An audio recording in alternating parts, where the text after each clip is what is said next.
ready to cover Quinfall, baby. 1, 2, skip a few. What's going on, everybody? Hope you're having a wonderful night or day. Welcome back to some Quinfall. As always, it is time to give a first impressions review on this game after 200 hours. It took that long because I tend to have a problem with compiling my thoughts together, and I wanted to make sure I gave this game a fair chance to resolve some of the issues before I did. It's not over yet, of course, so that's why it's not a full review. It's only a first impressions, and I want to see how the next 100 hours or so goes before I, dip into anything review-based.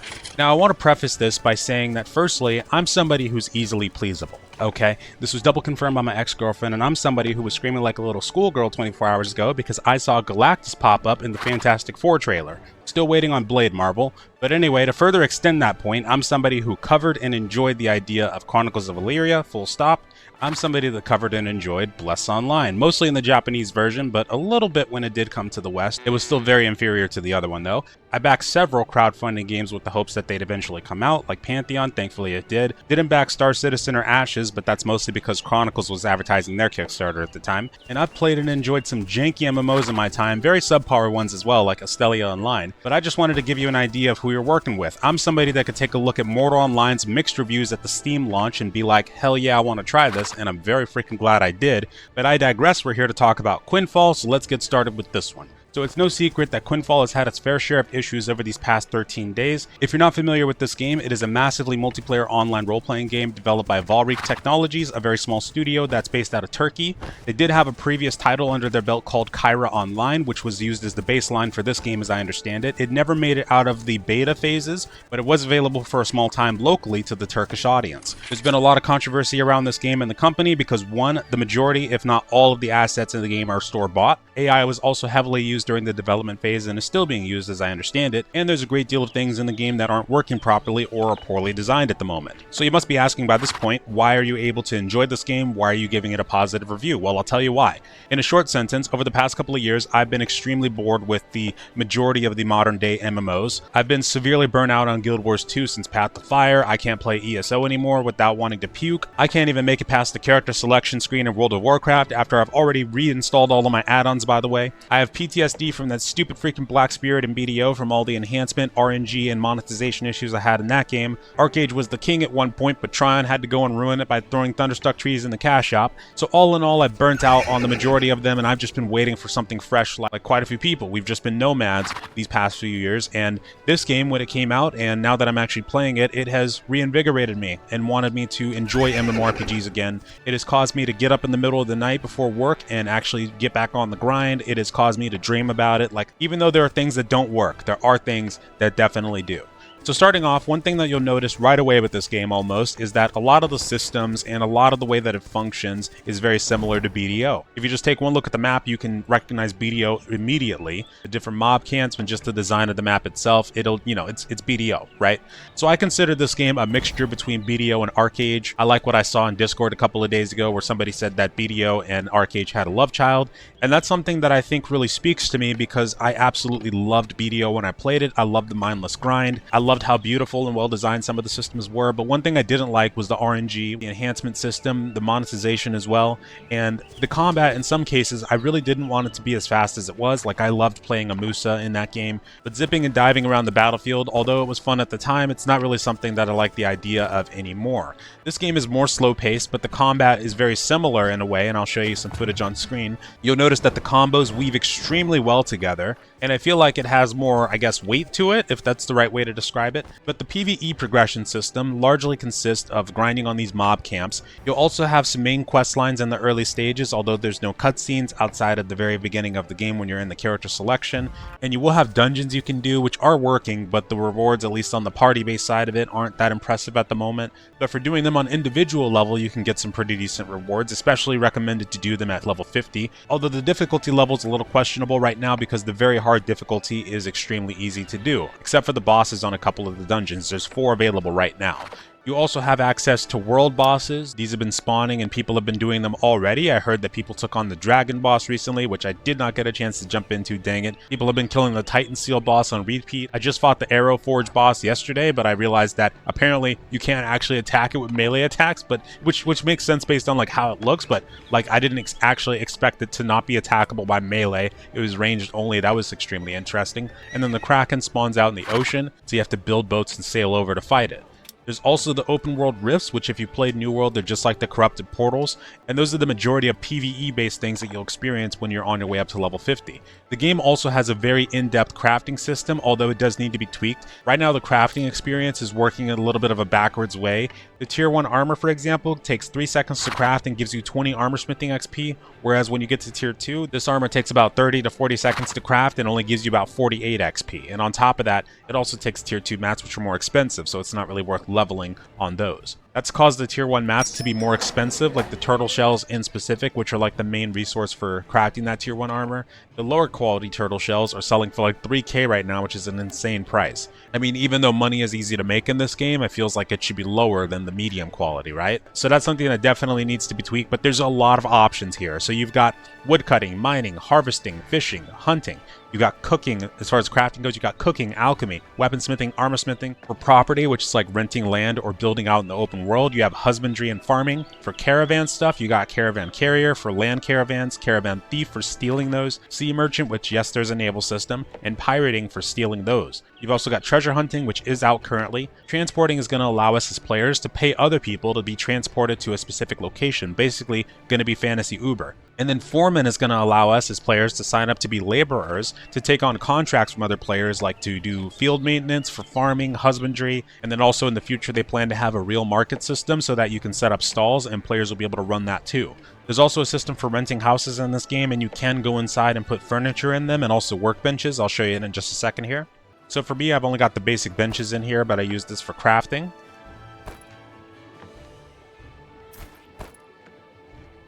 Sweet. Oh, I gotta pick that up actually, hold on.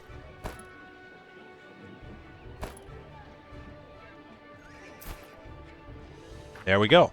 And it's also possible to build your home out in the world. There's going to be these red zones and blue zones that you'll see in the open world. And these are areas you can put what's known as an altar. When you press U, this interface will pop up. You can put down an individual altar or a clan altar, meaning that you can build a personal base or a clan base in these areas. And then these are the different things that you'll have access to for building them. So there's quite a bit. You can also go to the construction worker NPC on top of this, and I'll show you that in just a second. And you can actually buy a lot of furniture, or craft a lot of furniture rather, to put in your house. There is an auction house system as well, so you'll be able to make money if you wanted to be somebody that crafted furniture. It's also something that I included in my money making video that I did a couple of days ago. So if you go to the construction worker, you can see all the different decorations that you're able to place in your house. Some of them are actually utility based as well, like the simple bed, if I find that one, which is right here in front of me. If you place this one in a clan altar, for example, all of your clan members can respawn on it, which is extremely useful because there are red and blue zones all over the map, but there's also red and blue zones on islands. So I went out about 2 days ago and I was exploring through the ocean, and I found different islands that also had these zones as well, which is extremely cool, alongside farming zones too.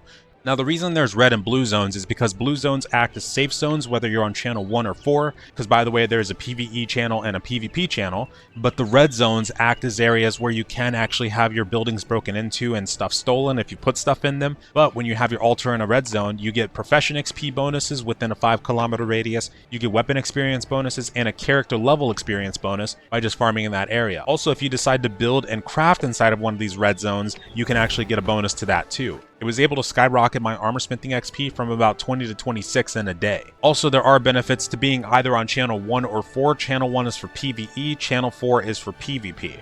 And then you do get different bonuses based on the channel you are from there as well. Your character also has by default character bonuses that you'll choose at the very start of the game. For me, I have increased mining experience, increased hunting experience, maximum stamina increase for running and gathering and whatnot, and then gaining a bonus to PvE points is what I have as my last one. But there will be bonuses in there like gaining bonuses to PvP power. You can choose a bonus to get extra damage versus mobs or bosses if that's what you feel like you're going to be doing for the majority of time. There's also ones to get bonus to like the woodcutting profession, so on and so forth. For the PvP, I'm very happy that there's multiple avenues you can enjoy. The open world PvP in Channel 4 is available. You have arena battles, which are basically battlegrounds. There's 4 different types: stone protection, area conquest, kill score, and capture the flag. They tend to happen every hour-ish in both channels, which means that if you're in Channel 1 and you join it when it's open, you're likely not going to be paired up with the people that are in Channel 4. There's also different brackets, so there's like level 1 to 9, 10 to 19, that sort of thing, and I'm very happy about that too, because that means that you can start doing arena PvP from the very get-go. There's also a planned rank system in the future alongside castle wars and territory control, so you will be able to control and manage cities and taverns, which will be awesome because you can like set the tax rate. And one thing I'm not sure is if the castles will be separate from the towns, but that's something we'll find out in the future, I suppose.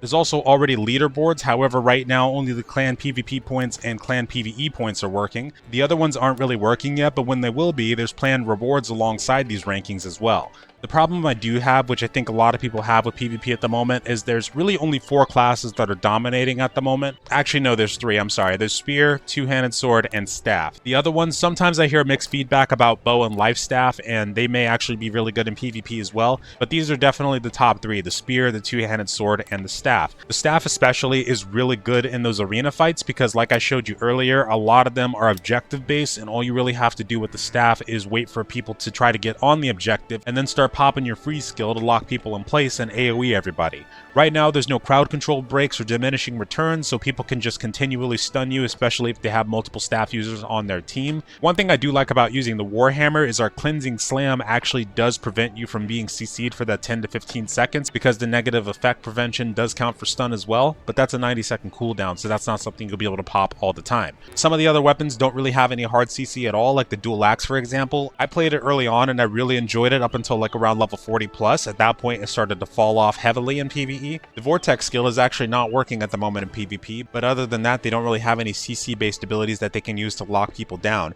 And the Dual Daggers does have the ability to stun. It's not a guaranteed chance on any of their skills, which I think they should have at least one guaranteed stun. One thing you can use, which I talked about in one of my first guide videos, is the skill stones. You can get ones like Floor Paving, which helps me as a Warhammer quite a bit because I can put this on my pushback skill, for example, and then anytime I use this skill, it has a 25% chance to knock players down, which is extremely useful in PvP.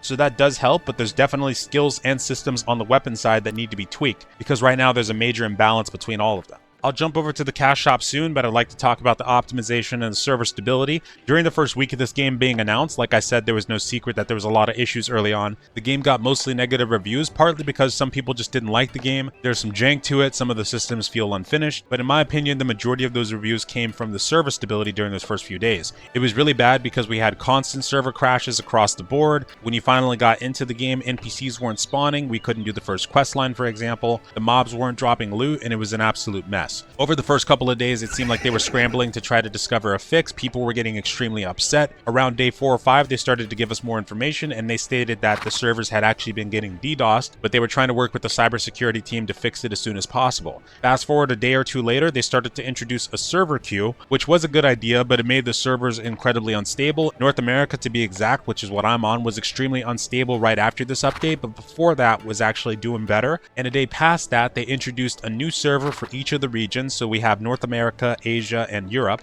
and they did so with the promise to later merge the servers where needed. Now, I think this was a turning point because the server started to stabilize quite a bit. There were still some hiccups here and there, and the Asia server at this time was still getting hit hard, but for EU and NA it was getting better. And then about 2 days ago, they released another server stability patch, which I think brought it home, and since then the game has been relatively fine, at least on the NA server, other than a few hiccups here and there still. And that also means the game has been functioning well in large-scale PvP fights, although the most that I've seen has been 20v20, but it's been just fine stability-wise during world boss fights. We took down Titan Seal a few days ago, like I said, and it felt like it was pretty smooth.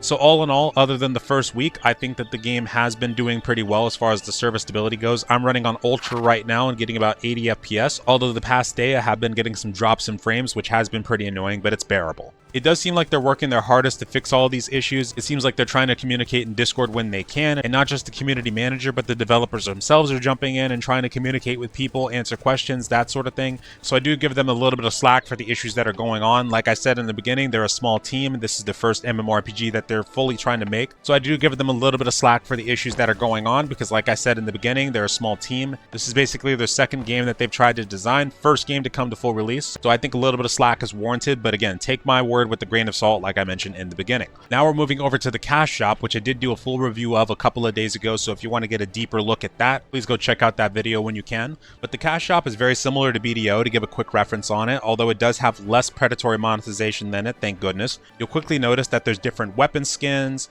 You have them for all the different weapons as well, and some of them are actually really cool. Like one of my favorites for the dual axis is the Eclipse. I like this one very much. I've also got the Titan's Fist for the hammer. There's quite a bit of staff ones that look awesome. Just to give you an idea of that. There's also, of course, costumes for the male and female. These ones down here are my favorites also. And then there's costumes for just the head portion. There's costumes for your mount. And if you scroll all the way down, there's costumes for the elephant as well. This is for caravans. There's costumes for your pet, which, yeah, you can have a pet that follows you around and loots stuff for you. Or if you want a pet that can assist you with your profession, right now there's only woodcutting pets dropping. You can have a pet that follows you around that increases your chance of getting higher to your wood. Also, these are just costumes. Like I said, these aren't the pets themselves, and you get the pets pretty early on just by grinding or doing a main quest. There's also a category for ship cosmetics, building cosmetics. Those aren't out yet. When you get down to the single use, this is where you start to get to the pay for convenience, or as some people would say, still pay to win. The biggest ones in here would be like the inventory expansions and storage expansions, because you can't get these through in-game means, only the cash shop. Just to give you a baseline of how much this stuff costs though, if you go to add V coins, you can see, so 500 is $5, which means that if you wanted to get about 16 of your storage expansions, it's about $5. There's also weight limit increases, which if you play BDO, same thing. As you're farming mobs, as you're gathering and whatnot, the items have weight. So eventually, even if you have slots in your inventory, you might overload depending on how heavy the resources are. You also have cash shop items for breeding, which this one is pretty powerful because the legendary and even the purple horses sell for quite a bit. Then you have the clan items and the clan capacity booster. You can expand the clan by using in-game coin, but that's up to a certain point. After you expand the clan to 50, you have to use these clan capacity boosters past that point to upgrade. And then there's clan storage slot expansions. And the last tab, these are just fireworks. The last tabs are the value packs. So these are the ones that's similar to BDO, which by the way, all three of these do stack because there's 3 of them. They give you inventory increase, storage increase, level XP, weapon XP, profession XP. This one also gives you level XP, weapon XP, profession XP. And then at the very far down one, it gives you profession XP, altar XP, which is like the open world things that I told you can build. And then this appears to be reserved for the worker system that's going to pop up later. So all in all, there are some pay for convenience / pay to win things in the cash shop, but I would call it more balanced than some of or the majority of MMORPGs out on the market right now. Now that I've dived into the systems though, I do want to talk about Quinfall itself and my impression of it. I think that there are some aspects of this game that are extremely well done. Some of them of course are just not finished, but for me, I really love the fact that NPCs walk around, they do their day to day. There's some incredible NPC placements like in the Calpheon-like town that I was exploring over the past couple of days. The naval system is really cool. The swimming and the naval system just have no business being that smooth. Like you can raise and lower your sail, turn your sail so that it matches the course of the wind, and you can get on and off your boat freely. I do wish there was a way to like sort of stick your boat so that it's automatically traveling one direction and you can like fish off the side, or maybe just be able to sit and relax while your ship is sailing. But there's a lot of promise to this game. You know, it has some really cool systems like underwater dungeons that they have planned. They have plans for like an airship according to one of their first teaser trailers, and a train on tracks that will be incredible to see. And like I mentioned in the professions, the labor system, the transporting system, I'm really looking forward to that. They also have plans for a card mini game, which I'm really stoked for. They have an entire roadmap on their website that goes over what their plans are, how developed these systems are, and a lot of them aren't, like I mentioned in the video already. But if you ever get a chance, I recommend taking a look at it because it has some features that aren't yet introduced, like the marriage system, which you will get bonuses for that, so you'll be able to marry your bro and do it for the benefits. And then they also have plans for a PVE tower, which gives me the vibe of Lost Ark's tower and how that works. They have a pretty good clan system. Like I said, you have a clan altar where you can build up your base. You have a depot where you can deposit and kind of use it as a trade system because the game itself does not currently have one between players. But there's also, of course, a permission system, so you can set who can be removed from clans, establish an alliance, join an alliance, so on and so forth. And there's also a clan emblem system, so you can do a custom design and implement this into the game. Another thing I forgot to mention, and it's kind of late to be doing so, is the character creation is actually quite impressive. There's a lot of different options. It's not the best. It's not like BDO level or anything, but like there's a lot of different tattoos and different presets that you can utilize. There's eye color, there's bone structure. There is a lack of hairstyle choices, which I think was a criticism from the community. But overall, I think Quinfall has extremely good bones. It's only 20 bucks right now. You could do a whole lot worse for that price. And they say that they plan to be in early access for 6 months, although things can change and bump that back. And they also say that over the course of early access, as new features are added, they'll likely change the price. And I think maximum, this game should not go above the $30 to $40 price point ever. But I highly encourage you to look at gameplay, look at other reviews as well before making your decision. I definitely missed things in this video that I wanted to talk about, but there's just so much to it. But one thing I will say is that if you think it's a game that you might be able to enjoy now or in the future, for 20 bucks you might as well grab it, and then worst case scenario, you don't have to pay $30 or $40 later when it's more fleshed out. Thank you guys so much for watching. I seriously appreciate it. I'm diving back in to work my way up to 500 hours, folks. Have a good one.